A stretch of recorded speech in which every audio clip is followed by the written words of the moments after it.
शुभ संध्या।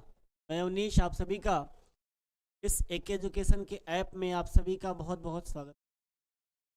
आइए, यदि आपको नोटिफिकेशन प्राप्त हो रहा है तो आप लोग लाइव सेशन से आप जुड़ सकते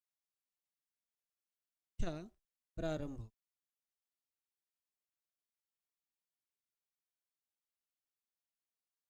चलिए, तो आप हम लोग देखिए कहाँ पढ़ रहे थे। हम लोग कात्यायन का पढ़ लिए थे, है ना। इसके पूर्व वाले वीडियो में, पहले वीडियो में कात्यायन का हो गया था। पतंजलि के बारे में थोड़ा देख लेते हैं, जल्दी से आज समाप्त हो जाएगा। तो फिर आपको वर्ण विचार पे चर्चा करनी है।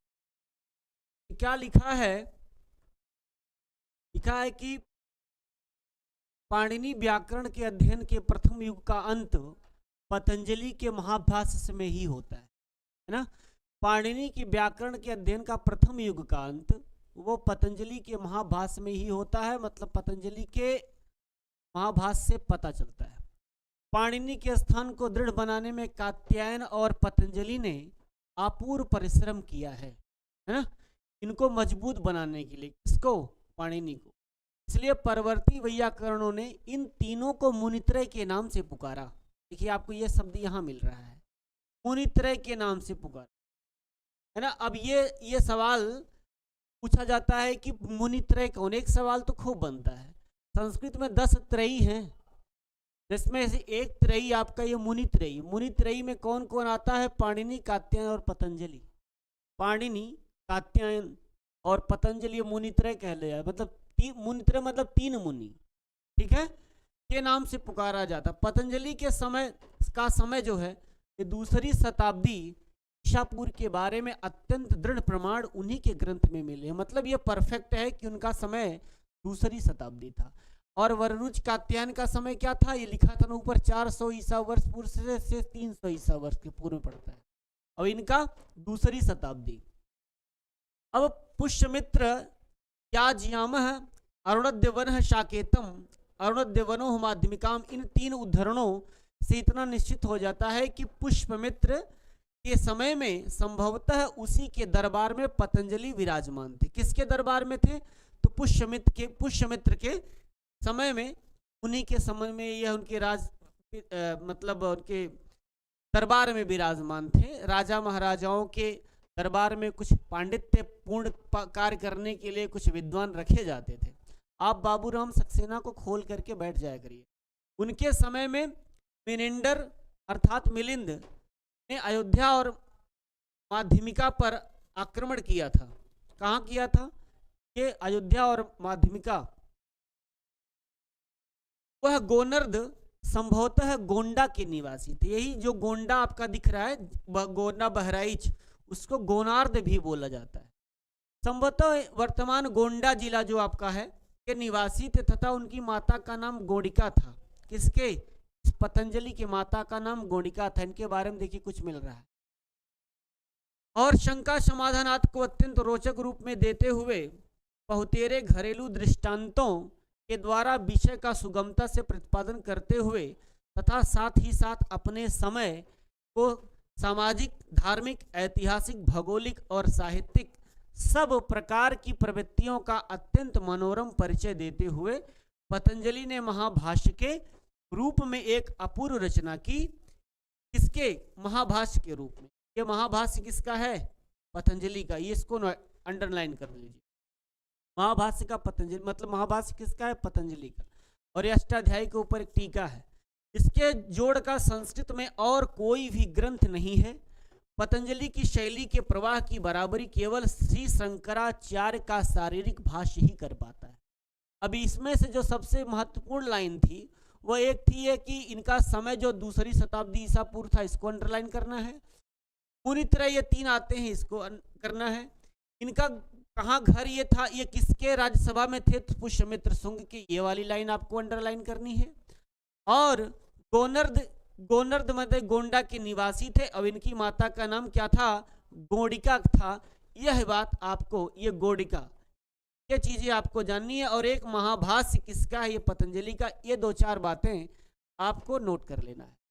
पतंजलि के बाद 7वीं शताब्दी तक दार्शनिक विचारधारा का सर्वत्र अधिक जोर रहा। अतः व्याकरण शास्त्र की मीमांसा कुछ समय के लिए बंद सी हो गई। अब देखिए यहाँ लिखा, बहुत बड़ी बात यह है कि व्याकरण की मीमांसा क्या हो गई, बंद सी हो गई। बंद का मतलब यह है कि या तो लोगों की लेखनी नहीं चली, या फिर लेखनी चली वह पत्रकारिता नहीं हो पाई, छप नहीं पाई, प्रेस तक नहीं पहुंच पाई, जो हम आपके बीच में नहीं आ पाए। तो बहुत दिनों से यह क्या हो गया, एक अंतराल हो गया। पाणिनि कात्यायन पतंजलि के बाद बहुत लंबा अंतराल हो गया, कोई विद्वान ऐसा दिखा नहीं। अब कहा कि 7वीं शताब्दी में जयादित्य और वामन द्वारा अष्टाध्यायी पर एक सरल और सर्वांगीण वृत्त टीका लिखी थी। ये लाइन इंपॉर्टेंट है। यहां से जयादित्य द्वारा वामन द्वारा अष्टाध्यायी पर एक सरल और सर्वांगीण टीका किस पे लिखी है, अष्टाध्यायी पर। उस टीका का क्या नाम था, काशिका। ये काशिका है। काशिका टीका किसकी है, जयादित्य और वामन की है। ये इंपॉर्टेंट है। और जयादित्य का समय कभी कभी पूछा जाता है, तो आप 660 ईसा पूर्व का समय है। इस काशिका पर भी उपटीकाएं हैं। उपटीका मतलब ये काशिका पर, काशिका टीका जो है वो अष्टाध्यायी पर है जयादित्य और वामन की, और इस पर भी उपटीका है जो उसका नाम है न्यास। और ये न्यास जिनेन्द्र बुद्धि द्वारा तथा और पदमंजरी एक टीका है जो हरदत्त द्वारा। हरदत्त पदमंजरी किसकी है, हरदत्त की है, और ये न्यास टीका है जिनेन्द्र बुद्धि की है। ये लाइन इंपॉर्टेंट कर लेनी। इसी के समय आसपास वैयाकरण का दार्शनिक विवेचन महाभाष्य के टीकाकार भर्तृहरि का नाम आता है। भर्तृहरि एक व्याकरण, बहुत अच्छे व्याकरणाचार्य थे। उन्होंने वाक्य पदीयम लिखा। ये वाक्य पदीयम व्याकरण का दार्शनिक ग्रंथ है लिखकर, जिसमें आगम, वाक्य और प्रकीर्ण, आगम, वाक्य और प्रकीर्ण, इन 3 कांडों में कारिकाओं में अत्यंत जटिल प्रश्न सुलझाए गए हैं, और स्फोटकवाद तथा शब्द में ही संसार के विवर्तित होने का सिद्धांत प्रतिपादित किया गया। चीनी यात्री सिंह के अनुसार भर्तृहरि की मृत्यु सन 650 ईस्वी में हुई थी, ऐसा मानते हैं। ये भर्तृहरि की बात है, जिसके भर्तृहरि ने वाक्य पदीयम, इनका जो ग्रंथ है ये, इसके अतिरिक्त इन्होंने 3 शतक लिखा है, नीति शतक, वैराग्य शतक और श्रृंगार शतक। महाभाष्य पर कश्मीरी पंडित कैयट ने सन 1100 ईस्वी के लगभग प्रतीप नाम की टीका लिखी थी। ये इंपॉर्टेंट है। ये महाभाष्य पर किस पर लिखी गई है, ये प्रतीप नाम की टीका ये महाभाष्य पर लिखी गई, और महाभाष्य पतंजलि का महाभाष्य है, और वह अष्टाध्यायी के ऊपर लिखा गया। तो प्रतीप नाम की टीका, बहुत सुंदर टीका लिखी। कौन, कैयट ने लिखा, कश्मीरी पंडित थे, कश्मीरी पंडित का था। काव्य प्रकाशकार मम्मटाचार्य के भाई कहे जाते हैं। कौन, ये कैयट मम्मट के भाई कहे जाते हैं, ऐसा माना जाता है। इस समय तक संस्कृत केवल अध्ययन अध्यापन की भाषा रह गई थी, अतः वैयाकरण में मौलिक ग्रंथों के लिखने का यों ही अवसर नहीं रह गया। इसके अतिरिक्त केवल बाल की खाल निकालने और न्यायिक समालोचना करने की प्रथा चल पड़ी थी। अतः पाणिनि व्याकरण के अध्ययन की भी दृष्टि बदली।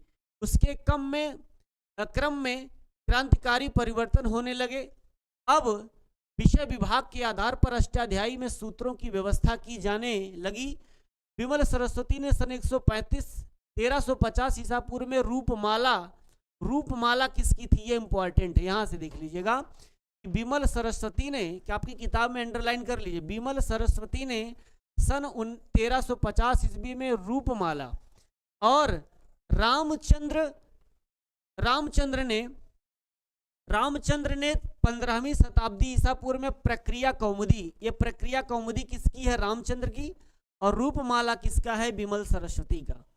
इस दृष्टिकोण से लिखी, परंतु विद्वान भट्टोज दीक्षित ने सिद्धांत कौमुदी के नाम से की। अब देखिए ये लाइन सबसे महत्वपूर्ण है कि विद्वान भट्टोज दीक्षित ने सिद्धांत कौमुदी लिखा। क्या लिखा, सिद्धांत कौमुदी किसकी है, भट्टोज दीक्षित की है, और इसकी महत्ता केवल इसकी टीकाओं की अनंत श्रृंखलाओं से अथवा पाणिनि व्याकरण की सबसे अधिक प्रचलित पाठ्य पुस्तक होने से ही नहीं है। इसका महत्व इसलिए इतना अधिक है कि इस ग्रंथ में मुनित्रय के सिद्धांतों के सांगोपांग समन्वय के साथ अन्य वैयाकरण तथा अन्य पद्धतियों से भी सार ग्रहण किया गया। और नवोदित पद्धतियों की आलोचना इतनी सफलता पूर्वक की गई, इस ग्रंथ ने अध्ययन के क्षेत्र में पाणिनि के अष्टाध्यायी के क्रम को तो निकाल ही दिया, है ना। ऐसा कहने का मतलब ये है, सिद्धांत कौमुदी जब आया तो लोग अष्टाध्यायी पढ़ना बंद कर दिए। बंद नहीं कर दिया, आज भी अष्टाध्यायी लोग देखते हैं, सूत्रों का क्रम देखते हैं, समझते हैं। लेकिन सिद्धांत कौमुदी जब आया तो लोग सिद्धांत कौमुदी से अपना पठन पाठन का काम प्रारंभ करने लगे। साथ ही बोपदेव के मुक्तबोध, ये बोपदेव का मुक्तबोध है। मुक्तबोध किसका है? ये बोपदेव का है। सर्ववर्मा का कातंत्र है, सर्ववर्मा का कातंत्र है, तथा चंद्रगोमी के चांद्र प्रभृत व्याकरणों को भी बाहर कर दिया, है ना। मतलब कुछ और लोगों के व्याकरण थे जो भट्टोज दीक्षित का सिद्धांत कौमुदी लोगों को बाहर कर दिया। भट्टोज रामचंद्र शेष की चलाई नई परंपरा के धुरीण हैं। यह रंगोज दीक्षित के पुत्र तथा शेष कृष्ण के शिष्य कहे थे। ये लाइन इंपॉर्टेंट। भट्टोज दीक्षित कौन थे?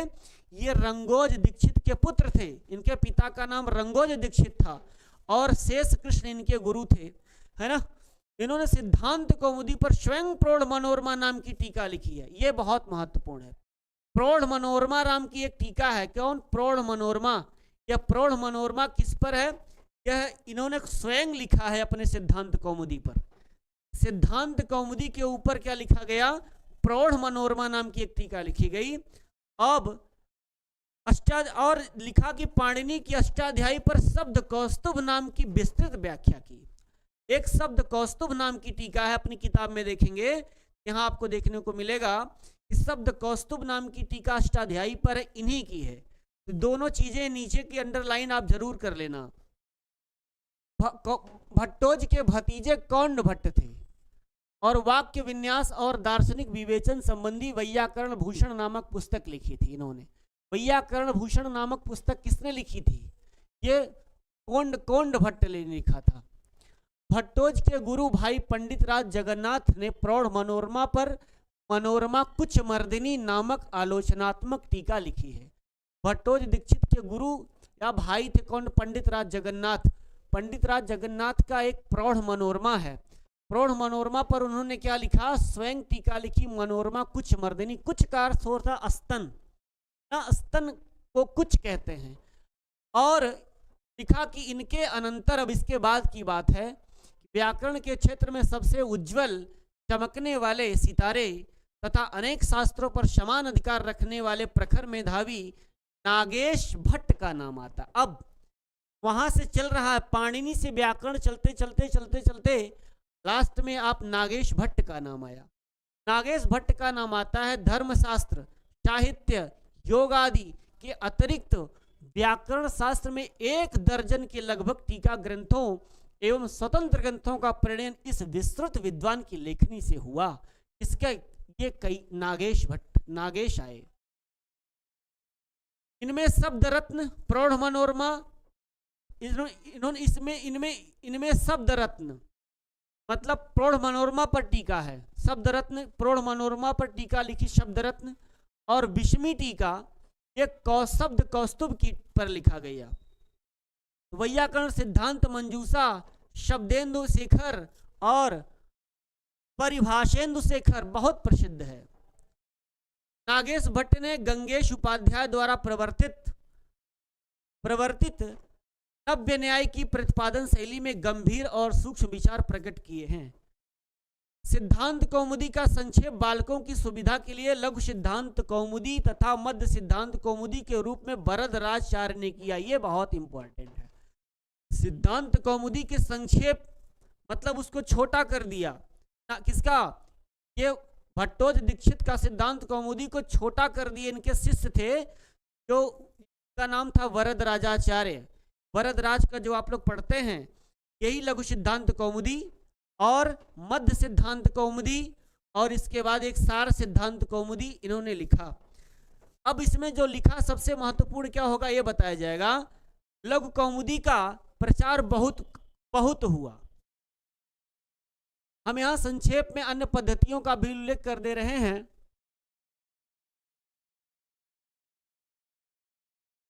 सर इसमें कुछ छूटा है क्या? अब इसमें आपको उसके आगे ये बात रही होगी कि उसमें से जो लघु सिद्धांत, सार सिद्धांत और मध्य सिद्धांत कौमुदी है, इसमें ही लघु सिद्धांत कौमुदी सबसे ज्यादा प्रचलन में उनके द्वारा आया और उनके गुरु ने उसी को भी बहुत ज्यादा उसकी वरीयता दे रखी थी। ठीक है, चलिए ये तो वही बात है उसमें।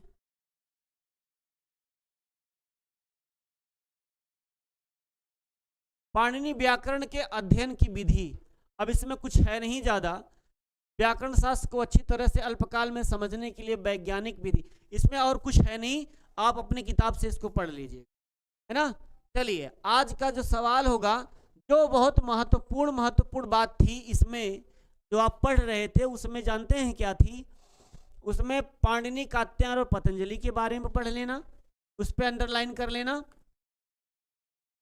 पाणिनि, कात्यायन,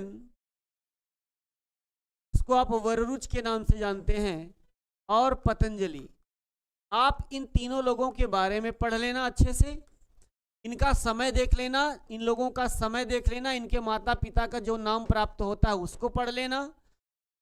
कुछ टीकाएं हैं, वो टीका किसकी किसकी टीका है उसको जरूर नोट्स बना लेना, लिख लेना आप, क्योंकि आपकी किताब में ही लिखा हुआ है। और हम ऐसा क्यों इनसे पढ़ा रहे हैं? क्योंकि हम बाबूराम सक्सेना का कोई पेज छोड़ नहीं सकते, हम इन्हीं को आधार मान करके पढ़ा रहे हैं, ताकि ऐसा ना हो कि हम कुछ अलग से बताएं तो आपको लगेगा कि नहीं, बाबूराम सक्सेना एक टीजीटी के सिलेबस में, यूपी में एक आधार है, बेस है, सिलेबस ही यही है, इसलिए हमको इनको नहीं छोड़ना, इनको साथ में लेकर के हनुमान चालीसा की तरह लेकर के चलना है ना। तो अब हम पढ़ेंगे वर्ण विचार।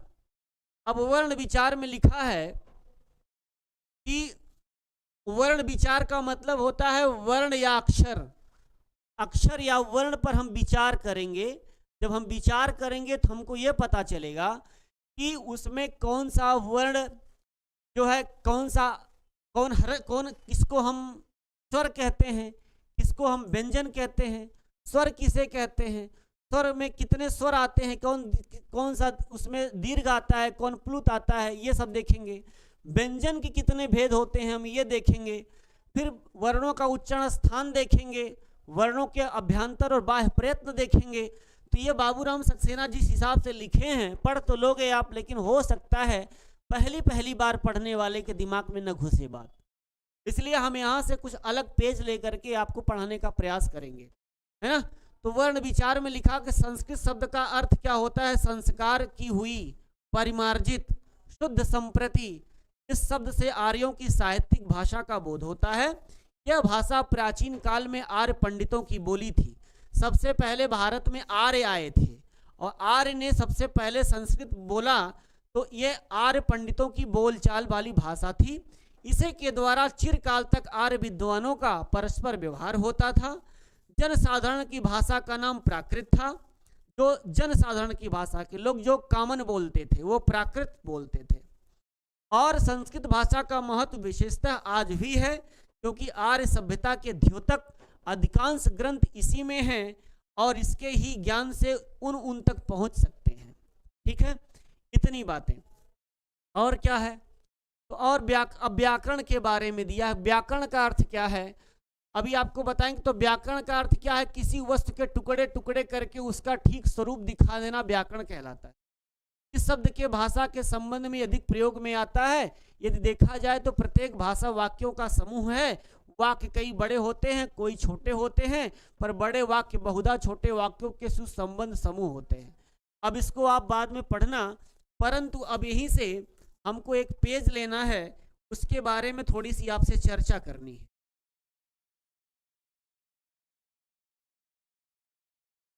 है ना। अब हमको चर्चा क्या करनी है? जैसे पहले आपने देखा संस्कृत क्या है, तो आपने सबसे पहले क्या देखा कि संस्कृत। अब उन्होंने तो कहा कि संस्कृत क्या है, थोड़ा संस्कृत के बारे में आप जान लो। संस्कृत शब्द बना कैसे? सम और सुट लगा है और क्री धातु है और अक्त प्रत्यय लगा है, तब जाकर के आपका क्या बना है? संस्कृत शब्द बना है। ठीक, तब आपका ये संस्कृत शब्द बना। समसुट क्रिय अक्ता, ये संस्कृत का व्याकरणात्मक टिप्पणी है। संस्कृत में कौन सा उपसर्ग लगा? सम उपसर्ग लगा। यह सुट मतलब सुट का आगम हो जाता है। ये स के ऊपर अनुस्वार फिर आधा स जो देख रहे हैं, अगर यह सुट न होता तो संकृत लिखा जाता। अगर यह सुट न लगता तो ये आपका ये संकृत लिखा जाता, संकृत ऐसे। तो ये क्या हो जाता? ये गलत होता ना। इसीलिए यहाँ सुट का सपरिभ्याम करो तो भूषण एक सूत्र है, वह सुट का आगम कर देता है। तो सम के बाद यहाँ सुट का आगम हुआ, ट का इत संज्ञा होकर लोप हो जाएगा। स में उ लगा है, इसकी संज्ञा हो जाएगी, केवल स बचेगा, आधा स। यही आधा स आपको यहाँ दिखता है। और कृ धातु से यक्त प्रत्यय लग के कृत शब्द बना तो संस्कृत शब्द बन गया। संस्कृत बना, क्या बना? आपका संस्कृत शब्द बना। संस्कृत में कभी कभी कुछ यहां से सवाल पूछे जाते हैं। संस्कृत को आप क्या क्या, संस्कृत को आर्य भाषा कहते हो, ठीक। संस्कृत को गिरवाण वाणी के नाम से आप जानते हो।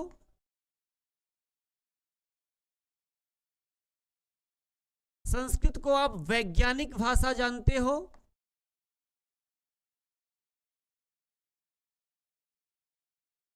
संस्कृत को आप जो है जननी कहते हो, जननी भाषा, जननी।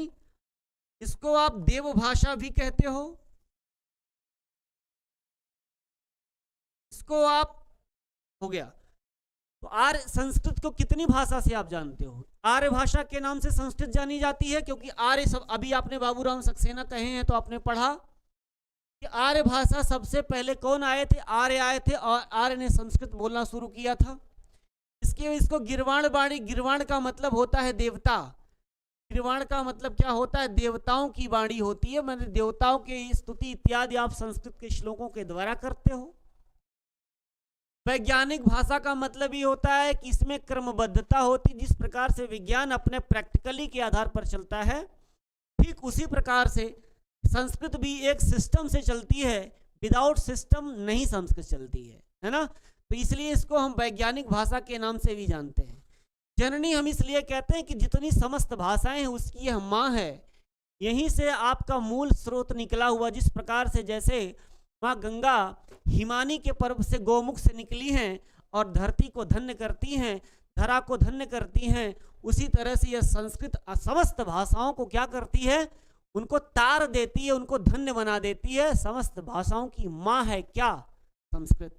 तो जननी, देव भाषा इत्यादि के नाम से भी आपको इसके जाना जाता है। एक बात हो गई आपकी, आपने संस्कृत देख लिया। और अब यहीं पर हम एक शब्द और ले लेते हैं, व्याकरण की बात आती है। अब संस्कृत आपने देख लिया। इन कभी कभी ये गिरवाण वाणी पूछा था जूनियर के पेपर में, जूनियर का पेपर हुआ था तो उसमें ये गिरवाण वाणी के बारे में पूछा गया था।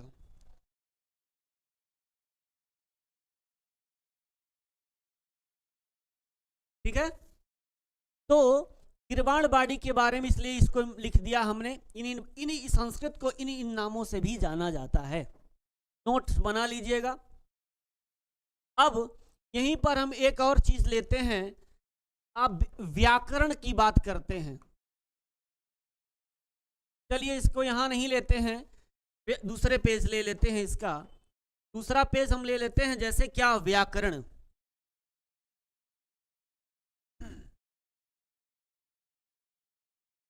चलिए थोड़ा सा व्याकरण के बारे में आप देख लेते हैं, फिर संस्कृत को शुरू करते हैं। अच्छे से हम लोग पढ़ना प्रारंभ करेंगे। व्याकरण, व्याकरण की व्युत्पत्ति कैसे बनी, है ना?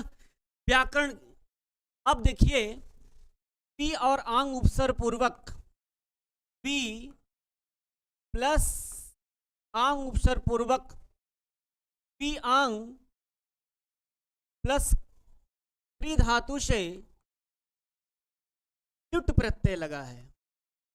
पी आंग उपसर्ग पूर्वक क्री धातु से ल्युट प्रत्यय लगा है।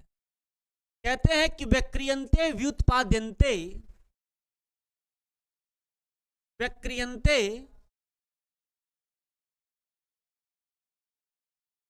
व्यक्रियन्ते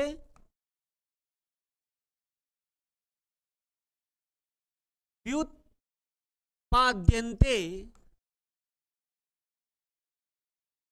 व्यक्रियन्ते व्युत्पाद्यन्ते शब्दाः अनेन इति व्याकरणम्। शब्दाः अनेन इति व्याकरणम्। जो नोट्स बनाना है उसको हम बता देते हैं, वो चीजें आप अपने लिए, इसीलिए हमने शुरू से व्याकरण पढ़ाना प्रारंभ किया ना। एक परिभाषा और है लक्ष्य लक्षणे व्याकरणम।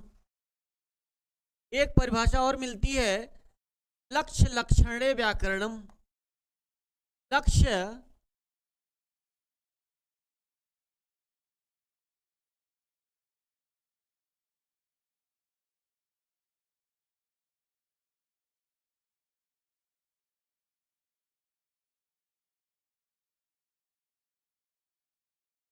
लक्ष्य लक्षणे व्याकरणम मतलब लक्ष्य के लक्षण का कथन करने वाले शास्त्र को व्याकरण कहा जाता है। लक्ष्य के लक्षण का कथन करने वाले शास्त्र को क्या कहा जाता है? व्याकरण कहा जाता है। ये और कुछ और मिलता है कि ये कहते हैं मुखम व्याकरण स्मृतम, ये भी बात बोलते हैं। मुखम व्याकरणम स्मृतम। मुखम व्याकरणम स्मृतम, वेदांग का जो है अंग है उसको व्याकरण को मुख कहा जाता है ना। और एक भाषा जो आपने पढ़ा है कि शब्दों को छोटा, बड़े शब्दों को छोटा कर देना ही, शब्दों के टुकड़े टुकड़े करके, जैसे आप संधि पढ़ते हो, जैसे व्याकरण पढ़ा, व्याकरण क्या है? एक शब्द है, इस शब्द को टुकड़े टुकड़े करके उसका एक अलग रूप दे देना व्याकरण कहलाता है। ये बाबूराम सक्सेना लिखे हैं। तो वी उपसर्ग है, आंग उपसर्ग है, क्री धातु है, लिट प्रत्यय लगा करके हमने ये वाला शब्द बनाया व्याकरण। तो यही हो गया कि शब्दों के तोड़ तोड़ करके, टुकड़े टुकड़े करके उसका नया रूप दे देना क्या कहलाता है? व्याकरण। क्लियर? व्यक्रियन्ते व्युत्पादन्ते शब्दाः अनेन इति व्याकरणम, ये भी परिभाषा है। लक्ष्य लक्षणे व्याकरणम, लक्ष्य के लक्षण के करने वाले शास्त्र को व्याकरण कहते हैं। मुखम व्याकरणम स्मृतम, व्याकरण को मुख कहा जाता है। ये वेरी इंपॉर्टेंट है ये वाली लाइन।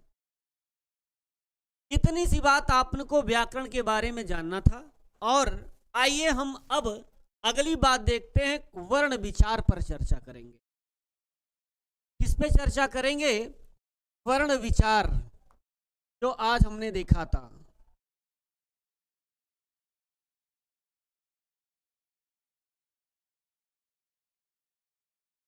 वर्ण विचार पर चर्चा करेंगे। अब एक बात देखते, ये देखना है कि वर्ण, वर्ण क्या है? वर्ण के अंदर जो है व्यंजन और स्वर दोनों आ जाते हैं। वर्ण के अंदर आपका व्यंजन भी आता है तथा स्वर भी आ जाते हैं। और इसी के बाद दूसरा, इसी को हम अक्षर भी कहते हैं ना। अक्षर, अक्षर की बात करें तो अक्षर में क्या आता है? कहते हैं कि न क्षरत, हाँ इसको देखिए, अक्षर में स्वर आते हैं। इसको कहते हैं कि न क्षरत इति अक्षरः,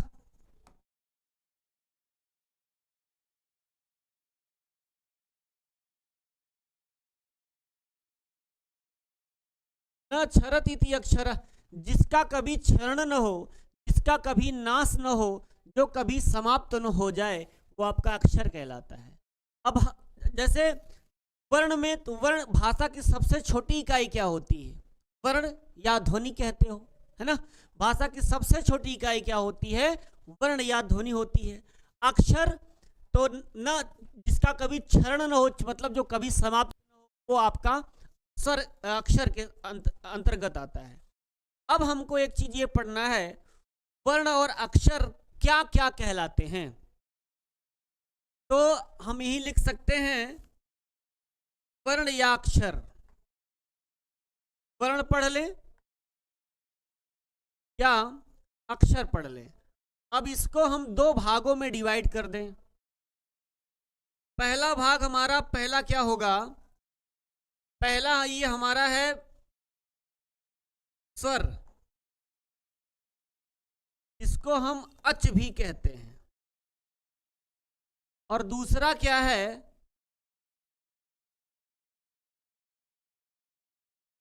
दूसरा व्यंजन है, इसको हम हल कहते हैं। ये बात पीछे पढ़ के आप आए हैं, वर्ण विचार पे चर्चा कर रहे हैं। वर्ण या अक्षर, इसको हम स्वर भी कहते हैं। और ये दो भागों में बट गया, क्योंकि वर्ण किसके, भाई स्वर व्यंजन किसके होते हैं? वर्णों के होते हैं।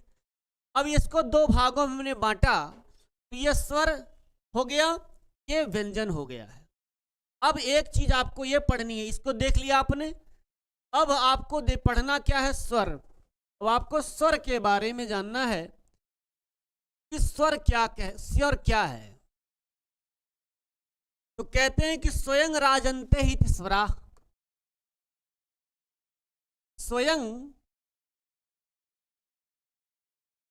स्वयं राजन्ते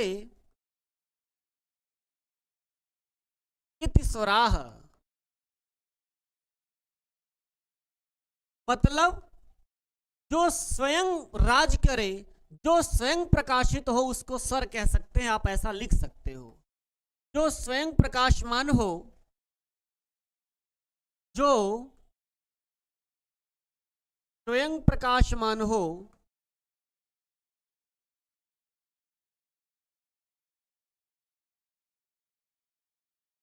वह स्वर कहलाता है।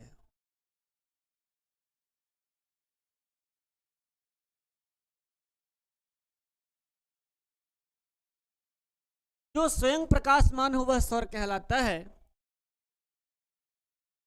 इसमें मतलब और लिख सकते हैं पॉइंट पॉइंट, स्वर को व्यंजन की आवश्यकता नहीं पड़ती।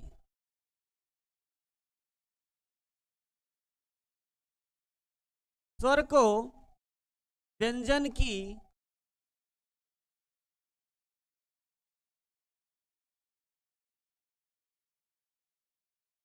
आवश्यकता नहीं पड़ती। यह स्वयं स्वतंत्र है। स्वयं राजन्ते ही स्वराः। जो स्वयं प्रकाशित हो, जो स्वयं चले, वो स्वर कहलाता है। स्वर को व्यंजन की आवश्यकता नहीं पड़ती। आप ऐसे भी परिभाषा कर सकते हैं कुछ लोग कि जिसको व्यंजन की आवश्यकता ना पड़े वह स्वर कहलाता है ना। तो जो स्वयं प्रकाशमान हो वह स्वर कहलाता है। स्वर को व्यंजन की आवश्यकता नहीं पड़ती। अब स्वर क्या होता है, इसके बारे में हमको थोड़ा देखना है कि स्वर के कितने प्रकार होते हैं। स्वर के प्रकार आप ऐसा हेडिंग डाल करके नोट्स बना सकते हैं। स्वर के प्रकार, स्वरों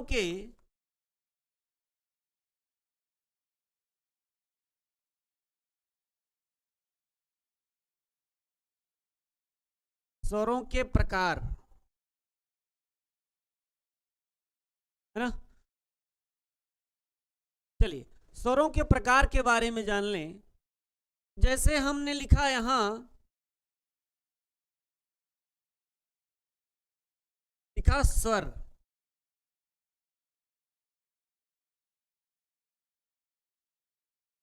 अब थोड़ा इसके बारे में देखें तो चलिए हम इसको ऐसे बना लें।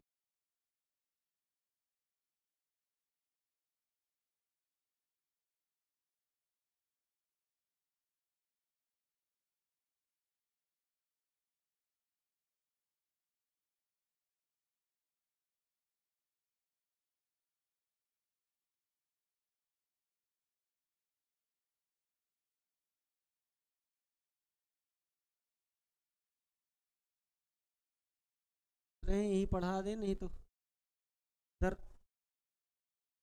चलिए अब इसको देख लीजिए। जैसे आपका होता है, एक होता है कि ह्रस्व स्वर, स्वर, अब स्वर में आपका एक आता है ह्रस्व स्वर, एक आपका आता है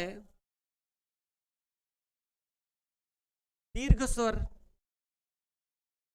एक आपका आता है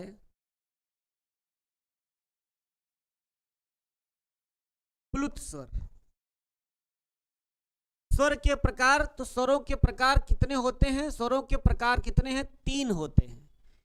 एक हो गया, 2 हो गया, 3 हो गया। आपसे सवाल पूछा जाता है स्वरों के कितने भेद होते हैं, तब आपका उत्तर होगा स्वरों के 3 भेद होते हैं। एक ह्रस्व स्वर होता है, एक दीर्घ स्वर होता है, एक प्लुत स्वर होता है। आप सिस्टम से पढ़ रहे हैं, इतनी बात ध्यान रखिएगा। अब इसमें देखें ह्रस्व स्वर में क्या क्या आता है। ह्रस्व स्वर में क्या क्या आता है?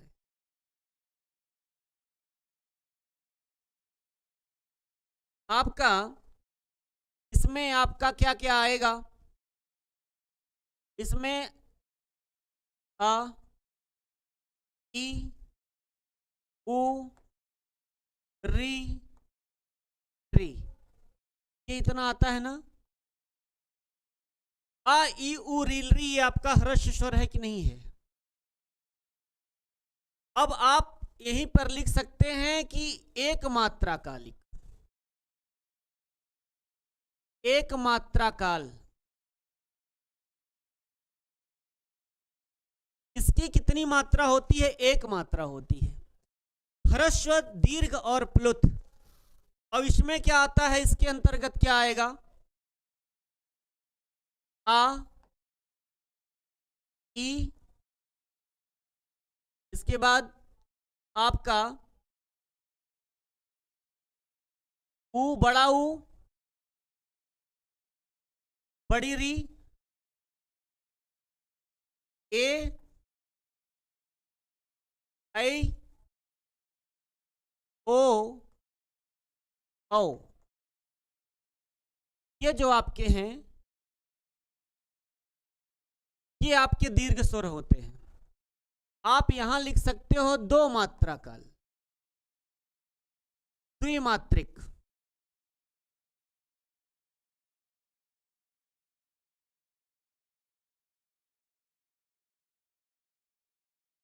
आप अपनी किताब पे जगह होगी तो आप इधर लिख लेना, चाहे इधर लिख लेना।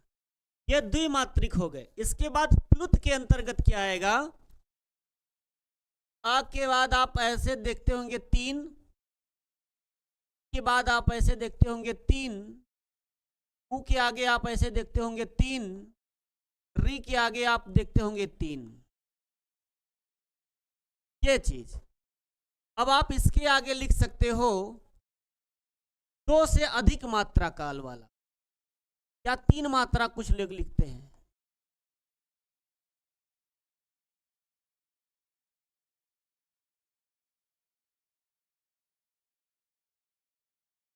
दो से अधिक मात्रा काल, ये चीजें। ह्रस्व, दीर्घ, प्लुत। स्वर के कितने भेद? अब यहां से सवाल जो बनेगा वो सवाल इसी प्रकार का होगा। समझ में आ रही बात?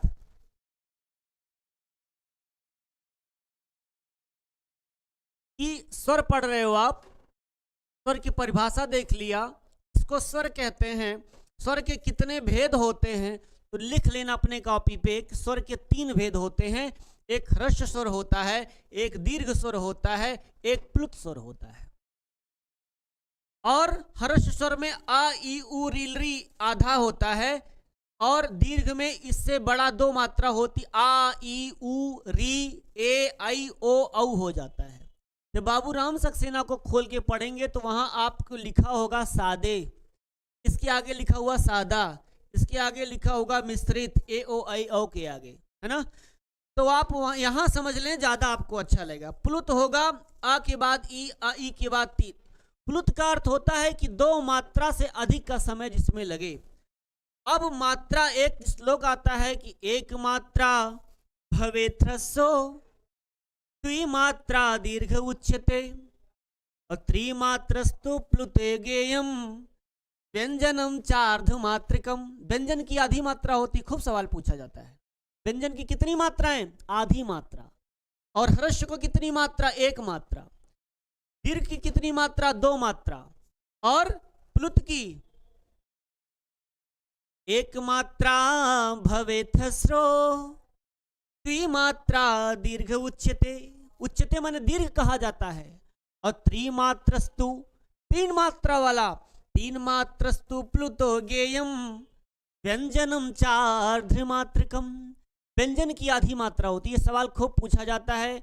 एक मात्रा ह्रस्व की, दो मात्रा दीर्घ की, और दो से अधिक अर्थात तीन मात्रा। इसका प्रयोग जानते कैसे किया जाता है? जैसे आप पहले बात तो मात्रा काल समझ लो। मात्रा काल का क्या मतलब होता है? तो वैयाकरणों ने यह कहा कि जैसे हम अपनी आंखों को एक बार में आंख हमारी पलक ऐसी गिर जाती है, तो जितना समय एक बार की पलक गिरने में लगता है उतना ये शब्द बोलने में लगता है। बोल के देख लो, अ ई उ री ट्री, अ ई उ री ट्री बोलते हैं। जैसे आपका पलक गिरने का समय जितना होगा उतने में एक मात्रा हो, इसी को मात्रा काल बताया कि इतना समय लगता। काल माने समय, कितना टाइम लगता अ ई उ बोलने में एक बार में। कहाँ टाइम लग रहा है? अब अगर दो मात्रा बोलेंगे तो मतलब इस पलकों का दो बार का गिरना, एक बार नहीं दो बार गिरेगा तो उतना टाइम लगेगा। अब भाई इससे ज्यादा समय न लगेगा बोलने में। आ ई उ री ए आई ओ औ, तो ये दो मात्रा काल हो गया।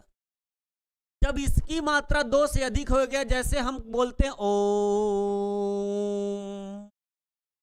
ये ओम का लंबा खींच दिया तो ये प्लुत हो गया। और प्लुत हो गया तो इसकी मात्राएं तीन हो गई, ऐसा मान लिया जाए। किसी को दूर से बुलाया जाता है, रमेश तुम कहां हो, ए रमेश। तो रमेश के ए को खींच दिया तो रमेश का ए प्लुत हो गया। बात समझ में आ रही? यही चीजें हैं, यही व्याकरण के मात्रा काल हैं, यही चीजें हैं। आप इसको समझ लीजिए। इतनी बात तो कॉमन है, इसमें कुछ समझने की बात नहीं है। सवाल जो पूछा जाता है, सवाल यहां से यह पूछा जाता है कि स्वर किसे कहते हैं, तो ये सवाल आप कर लेना। स्वर के कितने भेद होते हैं ये सवाल पूछेगा, तो ह्रस्व दीर्घ प्लुत ये सवाल पूछा जाता है। छोटा है लेकिन जानते रहना, एक ह्रस्व एक दीर्घ और एक प्लुत होता है। तीन बातें आप समझ गए, ठीक हो गया। इसमें आपका बन गया एक मात्रा, द्विमात्रा, तीन मात्रा आपने पढ़ लिया, स्वर पढ़ लिया, है ना। अब इसके बाद आप व्यंजन को थोड़ा देख लो, व्यंजन के बारे में समझ लिया जाए कि व्यंजन क्या होता है। स्वर पढ़ लिया ना। अब अभी आपको उच्चारण स्थान बताना बाकी है, अभी आपको इसका प्रयत्न बताना बाकी है, लेकिन वो जब उसमें पढ़ाएंगे प्रयत्न में तब उसको बताएंगे। अभी आपको यहां समझ लेना था। चलिए अब आगे बढ़ते हैं। वर्ण विचार पे चर्चा करने हम लोग कर रहे हैं। अब इसके बाद हम लोग व्यंजन की थोड़ा व्यंजन देख लेते हैं। इसको देखेंगे, व्यंजन देखेंगे, है ना। व्यंजन देखेंगे, व्यंजन। अब इसके अंदर हम लोग क्या देखेंगे, व्यंजन क्या कहलाता है। तो कहते हैं कि अन्नोग भवति इति व्यंजनम। संस्कृत में कहते हैं कि अन्नोग भवति इति व्यंजनम। मतलब अर्थ क्या होगा? अर्थ ये होगा कि अन्नोग भवति व्यंजनम, जो किसी के पीछे पीछे चले वो व्यंजन कहलाता है, जो किसी का अनुसरण करे वो व्यंजन कहलाता है। स्वर को किसी की सहायता पड़ी, आ ई उ को किसी की सहायता पड़ती है? नहीं पड़ती ना, लेकिन व्यंजन को पड़ती है। आप परिभाषा लिख सकते हैं कि जो स्वतंत्र रूप से न बोले जा सकें, लिख सकते हैं आप, जो स्वतंत्र रूप से न बोले जा सकें, जो स्वतंत्र रूप से न बोले जा सकें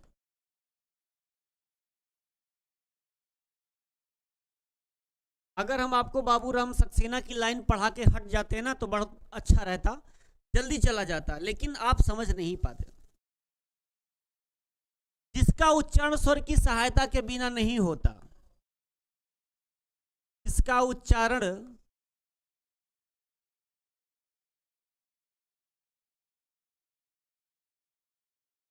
स्वर की सहायता के बिना नहीं होता,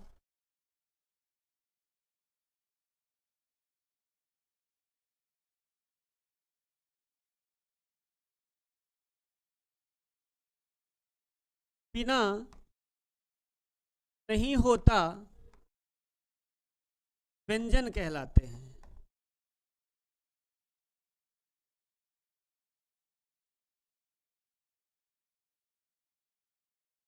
ठीक हो गया? क्या आप व्यंजन पढ़ लिए?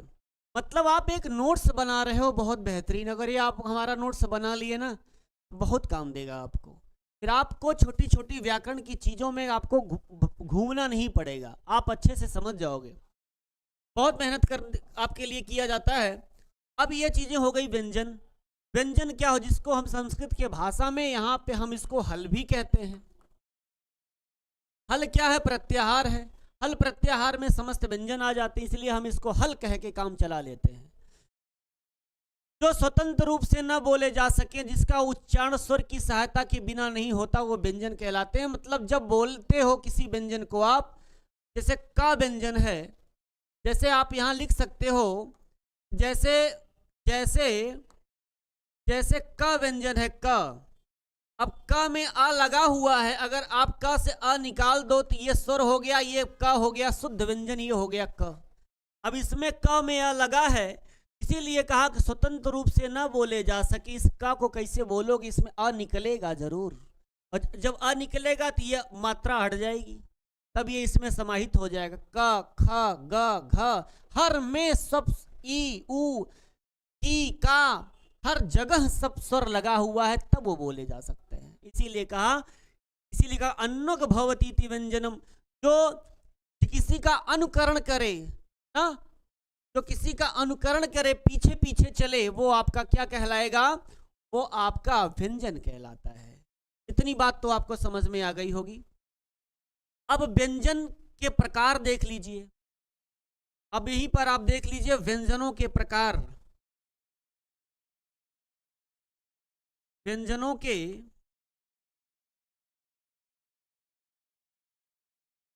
इसको पढ़ाने के बाद बाबूराम सक्सेना की लाइन में आपको जरूर समझाऊंगा, तब आप हमें बताना कि वो हमको समझ में आ रहा है था कि ये वाला ज्यादा समझ में आ रहा था। चलिए अब देखिए व्यंजनों के प्रकार।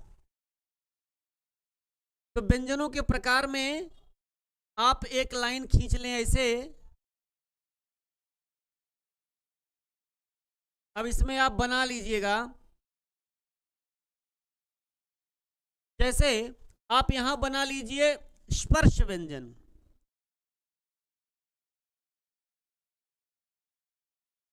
स्पर्श व्यंजन, ठीक। इसके बाद आप बनाइए अंतस्थ व्यंजन।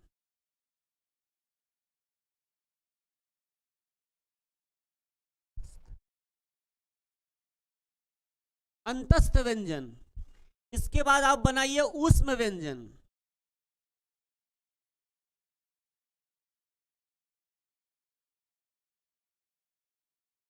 इसके बाद आप बनाएंगे संयुक्त व्यंजन।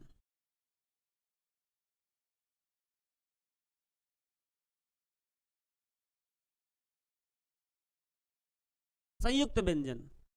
व्यंजनों के मुख्य यहां लिख सकते हैं, मुख्य 3 भेद होते हैं व्यंजन के।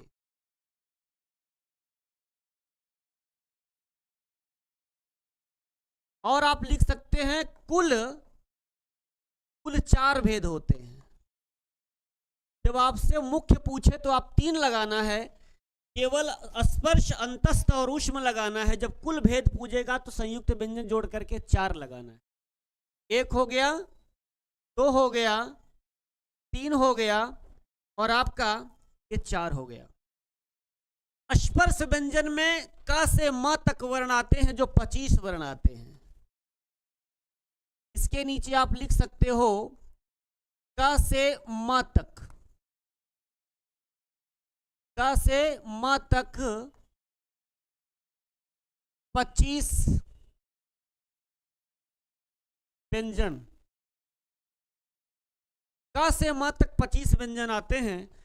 मतलब कख गघ अंगा च छ झ ठ ठ ढ तथ दधना पफ बभमा कु चू टू तू पू, इनको उदित भी कहते हैं, बाबूराम लिखे हैं, आपको मिलेगा। तो ये क से लेकर के म तक जो होते हैं 25 जो क्या कहलाते हैं, स्पर्श व्यंजन कहलाते हैं। स्पर्श का मतलब होता है छूना, मुख के अंदर जीभ छू छू के निकलती है तो आपका स्पर्श कहलाता है। और अंतस्थ व्यंजन के अंतर्गत इसको आप क्या कहते हो, इसको आप यण कहते हो, जिसके अंतर्गत य व र और ल ये 4 आते हैं जो आपका अंतस्थ व्यंजन कहलाते हैं। और ऊष्म व्यंजन जिसको आप शल कहते हो, शल में आपका स ख सह होता है, ये 4 आ जाते हैं, ये आपके ऊष्म व्यंजन होते हैं। और छत्र ज्ञ ये जो संयुक्त व्यंजन है, छ और त्र और ये ज्ञ, ये छत्रज्ञ जो माहेश्वर सूत्र में नहीं वर्णित है, केवल ऐसे बस आपको बता दिया गया है, ये माहेश्वर सूत्र में वर्णित नहीं है। ये व्यंजनों के प्रकार आप पढ़ रहे हैं। आपने पढ़ा स्पर्श व्यंजन, का से लेकर के म तक 25 व्यंजन जो आपके हैं ये स्पर्श कहलाते हैं। और यण य व र ल ये अंतस्थ व्यंजन कहलाते हैं। इनको अर्ध स्वर भी कहते हैं, आप यहीं लिख सकते हो। इनको जो है हम क्या कह सकते हैं,